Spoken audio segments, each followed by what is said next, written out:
ప్రతి మనువు స్వర్గంలో ముందే ముడిపడుతుందా? ఆ మాటే నిజమైతే ఈ చట్టం విడగొడుతుందా?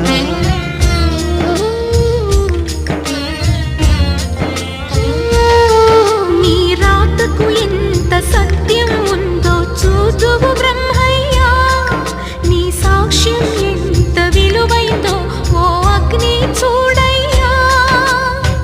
నువ్వు రామా అరుంధతి, ఇదే నీ దర్శన ఫలమైతే ఎటైనా దాగిపోవమ్మా.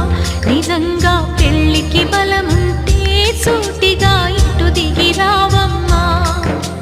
పందిరి వేసిన ఆకాశానికి ఇవ్వమ్మా ఆహ్వానం, పీటను వేసిన ఈ నేలమ్మకి ఇవ్వమ్మా